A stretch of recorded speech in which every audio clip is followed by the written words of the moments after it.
yi nga xam ne ñi fa bu dem ñu ngi ko daan faral di doxee lan lañ mën a jàpp comme projection ci ëllëg gi ñeewal jëmm yi nga xam ne nii ñoom ñoo toog ci liggéey gi ñu war a amal pour au moins ñu sentir ne rupture bi taxaw na. Oui, mais la police ne saurait se résumer à deux grands messieurs, hein, même si faut dire quoi. Mais waaw moom mi ngi si yoon bi. Tout à fait. Mais bon, peut-être que moi je vais intervenir d'abord par rapport à l'institution et après par rapport aux autres qui D'accord. Wolof. Voilà. wax ci makkaani ba noppi. Voilà, makkaani quoi. doo ko wax ci nit yi. waaw sans pour autant défendre la police. Hein. Mais des fois je peux comprendre aussi situation bi ñu nekk xam nga lu tax. déedéet parce que dañu nekk ci état administration publique moom benn principe bu leen régir. Ce qu'on appelle le principe hiérarchique xam nga mooy lan mooy ki la féete kaw bu la joxee sañ-sañ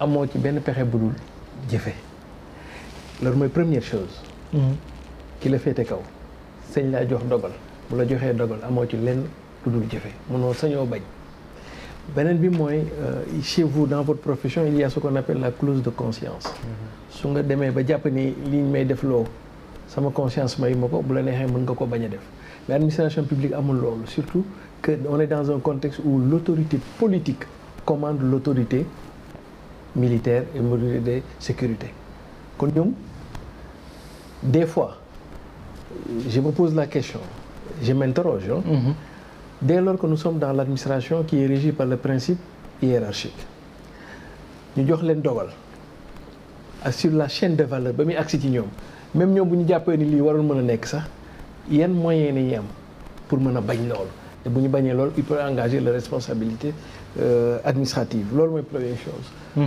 Donc est-ce que maintenant à partir de là de cette réflexion il faut trouver la solution dans la loi peut-être je n'en sais pas pour que ñu mën a dem devant des ordres manifestement disons illégaux voilà ñu mën a dem yooyu bi ci des mooy li professeur doon wax léegi par rapport ak doom yi gis nga pour man sax dafa des ci nit ku ñuul nga baal ma nit ku ñuul perception bi mu am ci pouvoir non ci moroomu doomu aadama dafa des trop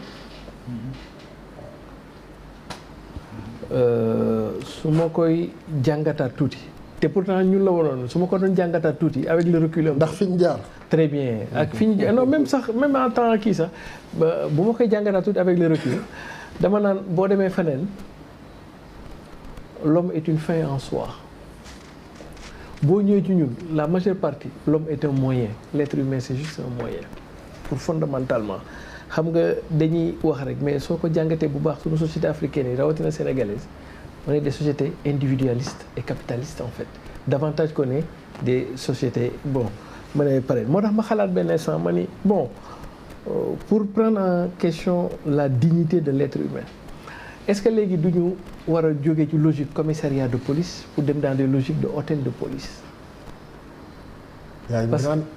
très bien parce que très bien parce que li gars yi wax fii on est dans des logiques de commissariat et cetera waaw voilà maintenant est-ce que duñu dem logique gu commune c'est-à-dire que moom le minimum de commodité quoi c'est-à-dire que au moins moom ay toilettes de l'autre côté moom ay bancs fu gars yi mën a toog et cetera comprendre et cetera et cetera ba moom pourtant nag Diallo le débat mais parce que yow boo ñëwee police rien ne dit que liñ lay jiiñ yaa ko def comprendre là-bas l'innocence quel qu'en soit alpha yaa ko defam defoo ko présomption d'innocence très bien même bu dul loolu sax c'est-à-dire que le fait que nga nekk nit rek le fait que nga nekk doomu dignité amee ne ak koo mën a doon ak loolu tam d'accord nañ le fait que nga nekk doomu nit rek waroo mën a ñëw ñu lay teg ci dënn war nañu mën a tegal sax benn banc loolu moom ñëpp xam d'accord nga nga ñëw toog ci et cetera loolu dafa sacré quoi voilà loolu moom ñëpp d'accord nañ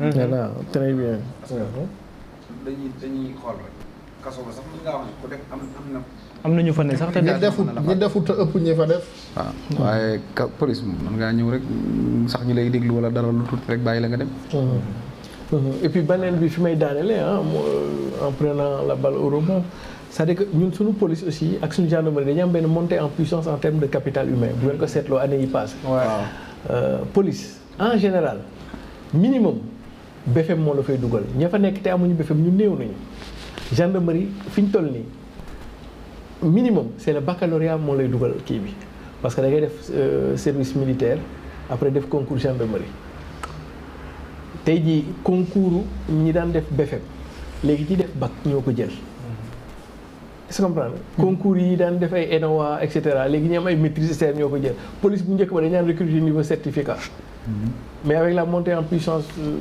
éducative et cetera léegi police seen recrutement daanaka boo amul BFEM moom daanaka te BFEM moom mooy personnel bi gën a ndaw aujourd'hui et cetera donc on a une qualité en termes de ressources humaines au niveau de la police te fan nga koy gën a xamee sax au niveau des officiers. ok les enquêteurs. très bien mooy officiers yi quoi enquêteurs yi commissaires yi parce que man dem naa fa am naa problème ak Malick Gakou ñu dem fa. d'ailleurs Adramé Sarr mi moo ñu doon enquête ak un autre commissaire Diouf. moo leen jubóole sax. voilà moo ñu jubale. et d'ailleurs c'était ma première expérience. absolument c'était ma première expérience. vivre affaire u DIC man DIC dama ko daan dégg rek. comprendre non président Malick Gakou moom ku dem moom si yoon yaa ko tooñ. voilà très bien. non mais président si yaa ko tooñ. président Malick Gakou moom. waaw non xam nga damay faral di. non dama lay ruubee rek. waaw absolument man ca baax nag lu bëri jàmm président non tout à fait. ñaar ñu bëri jàmm. ñaar ñu bëri jàmm waaw. bu ñu jotee non seytaane fa jaar waaw seytaane fa jaar ñaar ñu bëri jàmm bu ñu jotee seytaane fa jaar absolument xam nga damay faral di tooñ ni man miinuma dig man wata dig bi laa miin mooy baaba maal ba quoi boo xëyee nag ak pël boo xam ni wata dig lay xam ñu yóbbu ko dig les choses mais alors ce qui m'a impressionné ce jour-là notre police du police lañset mais police puso la day ñëw et ça m'a marqué. day ñëw parce que man jàppoon naa ni kii j'ai une contradiction avec Malick Gakou donc on devait être dans le débat contradictoire mais ni ma gisee gars yi on a même parlé d'économie de politique publique de philosophie d'anthropologie. kon après génn ngeen si mbir mi. waaye génn sax ci affaire problème yi ñu demee noonu on parlait de philosophie d'anthropologie. ci laay doog a découvrir ni Malick Gakou en fait il est économiste. loolu de Thérèse ak kii moom dunduñu ko moom. très bien les docteurs en économie donc on a parlé d'économie mujj gi dañu dem ba mujj gi dañu fa et puis ñu ngi fa ñëw lan 15 heures non 11 heures. ba presque ay 18 heures 19 heures ah. mais pour te dire il y a presque 4 heures de temps ci interrogation bi. waxatuñ sax ñun li ñu boole ñun. on parlait de droit d'économie de. ak Adramé ngeen ak Adramé li gars yi di ngeen waxtaan. léegi après le climat était tellement passé wa Malick Gakou moom fàtte na sax lu ko fi indi man tamit xam nga fàtte woon naa si on était dans le kii dem nañ ba lii ci affaire xam nga les explique et cetera. alors bi ma demee ba ñibbi nag sama kër ci laa doog a comprendre que mais man bi may jóge fii j'étais braqué man pare woon naa sax pour dem kii mais li ma wax ni du ma jógee comprendre mais ab ma demee ba kër ga toog ma ko réfléchir ma ne non. mais les gars de la police là ils sont excellents parce que certainement ils ont fait exprès de dérouter l'affaire parce que en fait tànn naa ak Malick Gakou ñu laale fa sax ah. oui on était face oui c'était tendu. parce que non dama la wax début bi quoi. kon campagne naroon na jóg. non pas comme lay jóg sax mais dënn yi jógoon na quoi. non fu dënn jógee nag courbe yi ciy topp quand même du dépassé na loolu. mais ça veut dire que dënn yi jóg na début bi les 3 premières heures mais c'était tendu ça c'était tendu. mais après ci laa comprendre lan moo tax benn instant parce que Adramé da doon dugg. di génn. des fois mu dugg. bàyyi leen yéen ñaar ngeen waxtaan. voilà non bàyyi sax commissaire Diouf mu dugg di génn. commissaire ok à chaque fois bu sentir ni les choses sont tendues. baat yaa ngi jóg mu dugg am yu mu kii ak yooyu mais après ma gis ni moom bu mujjee dugg nag dafa dérouter affaire bi. comprendre commissaire Diouf fekk si ko ñu dérouter affaire bi mujj gi waxtuñ sax affaire li ñu fi boole quoi yaa wax yaa ma jiñ li et cetera. léegi bi ñu demee ba presque ay 18 heures 19 heures. moo fekk na giif na après bon ñu mujj ko rek. ngeen am yaa mu retiré affaire yi dem. ngeen am yaa ba ñibbi sax ci lay doog comprendre xaw ma tactique de manipulation laa ko mën a tuddee. foofu nag da nga dul añ quoi. da ngay xiif de. waaw da ngay yendu doo añ ñi lay jox café Touba ngay gën a xiif bu tim bi 18 heures jotee bu ñu la waxee baalul rek. tak da ngay baal. est-ce que xiifoo woon rek. non man maag Thérèse mujj naa xiif ba nga xam ne nii affaire bi na jeex léegi rek ba man même bu dee dañ may door garde à vue bi sax pour ma lekk dara daal. non mais en fait dégg nga noonu sax. da ngay yem de. non mais xiifoon nga. non xiifu woon sax mais. añ nga. non añu moom 11h yooyu laa mais non c'est que dañ dem beneen saa boo xam ne Malick Gakou de son propre chef moom moo dindi affaire bi. par ay considération quoi. mais du question que et donc moo tax man damay saluer on a des hommes de qualité.